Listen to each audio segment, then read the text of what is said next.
प्यारे बच्चों, आज हम लोग पढ़ेंगे प्रश्नावली 10.1 कक्षा 10 और पाठ का नाम है वृत्त।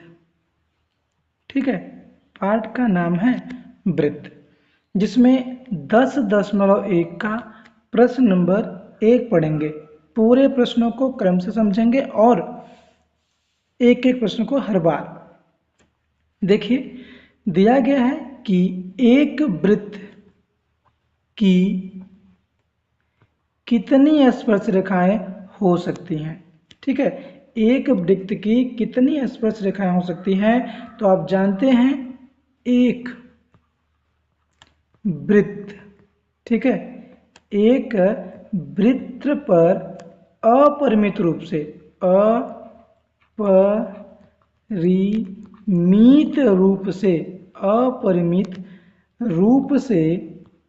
रूप से अनेक कितनी अनेक स्पर्श रेखाएं, ठीक है, अनेक स्पर्श रेखाएं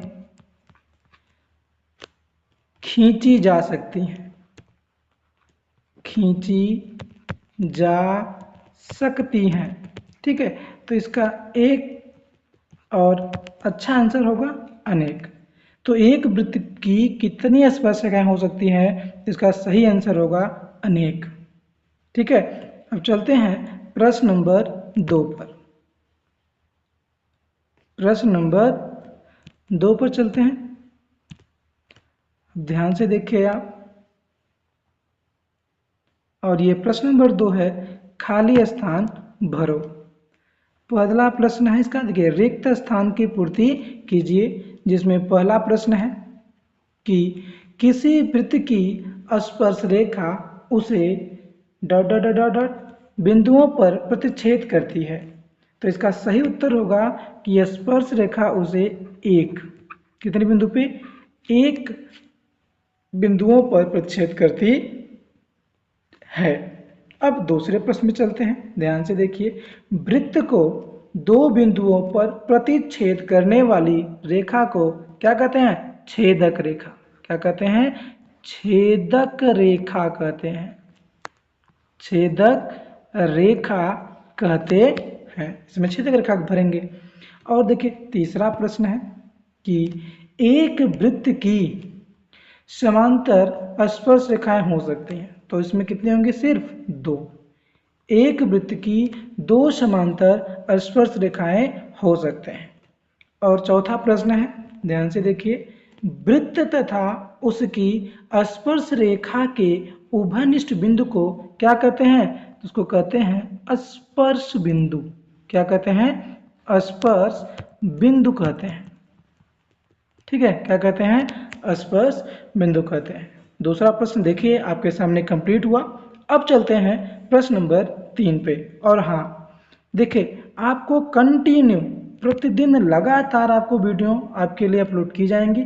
बस आप इस हमारे चैनल को सब्सक्राइब करें, जरूर जुड़ें, जिससे आपकी आगामी बोर्ड परीक्षा की तैयारी अच्छे और बहुत अच्छे ढंग से हो सके।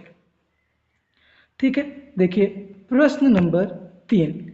तीसरे प्रश्न की बात हो रही है। क्वेश्चन नंबर 3 दिया है, 5 सेंटीमीटर त्रिज्या वाले एक वृत्त के बिंदु पर स्पर्श रेखा PQ केंद्र O से जाने वाली एक रेखा से बिंदु Q पर इस प्रकार मिलती है कि OQ बराबर 12 सेंटीमीटर और PQ की लंबाई ज्ञात कीजिए।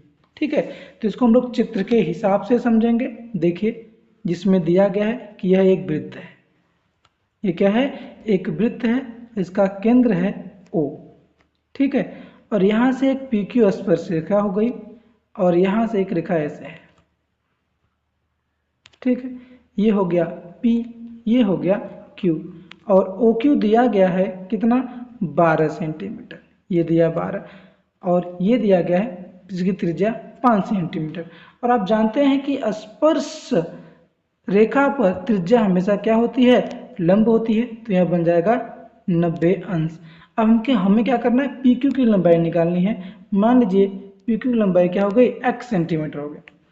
ठीक है, तो अब PQ की लंबाई निकालेंगे पाइथागोरस प्रमेय से। ठीक, देखिए पाइथागोरस प्रमेय में क्या होता है, पी क्यू स्क्वायर या पी क्यू बराबर कर डी में पाइथागोरस प्रमेय होता है ना। पी क्यू क्या है, लंब है, ये 5 आधार है और ये 12 क्या है, कर्ण है। तो क्या करेंगे, 12 का स्क्वायर ऋण 5 का स्क्वायर तो हो जाएगा पी क्यू बराबर करड़ी में 12 बरहम 144 ऋण 5 पचे 25, ठीक है, 5 पचे 25, तो इसका आंसर आ जाएगा पी क्यू बराबर, अब देखिए 144 में से 125 को क्या करेंगे, घटा देंगे तो जाएगा 119, तो इसका बिल्कुल सही उत्तर होगा 100, मतलब करड़ी में 119 सेंटीमीटर। ठीक है, समझ में आया। अब चलते हैं क्वेश्चन नंबर 4 पे। देखिए इसका क्वेश्चन नंबर 4 क्या दिया गया है, अब इसको समझिए फिर इसको हल कराते हैं। क्वेश्चन नंबर 4, और ये इस प्रश्नावली का अंतिम प्रश्न है। एक वृत्त खींचिए और दो एक दी गई रेखा के समांतर दो ऐसी समांतर रेखाएं खींचिए कि उनमें से एक स्पर्श रेखा हो तथा दूसरी छेदक रेखा। ठीक है, तो ये रचना करनी है, अब रचना करके देख सकते हैं। जैसे पहले से एक रेखा दी गई होगी, उसके लिए कहा गया है, तो उसके लिए क्या कर पाएंगे, पहले हम लोग बनाएंगे एक वृत्त। देखिए ये एक वृत्त हो गया, ठीक है। अब इस वृत्त के समांतर, मतलब पहले से एक रेखा दी गई है, जैसे मान लीजिए केंद्र होगा, ये होगी त्रिज्या, और ये पहले से रेखा दी गई इस तरह से। अब इसका नाम रखेंगे हम ए बी, और ये एम होगा। इसमें क्या कहेंगे, इसको कर देंगे केंद्र ओ।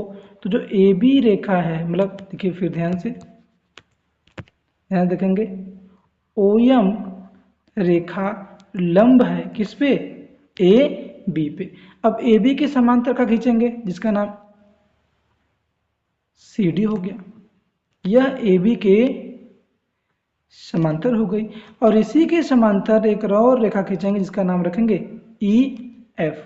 तो यही है भैया कि देखिए यह जो सी डी है ये हमारी स्पर्श रेखा है, स्पर्श रेखा है, और ई एफ क्या है, छेदक रेखा है, छेदक रेखा है। ठीक है, यही रचना हमको करना है।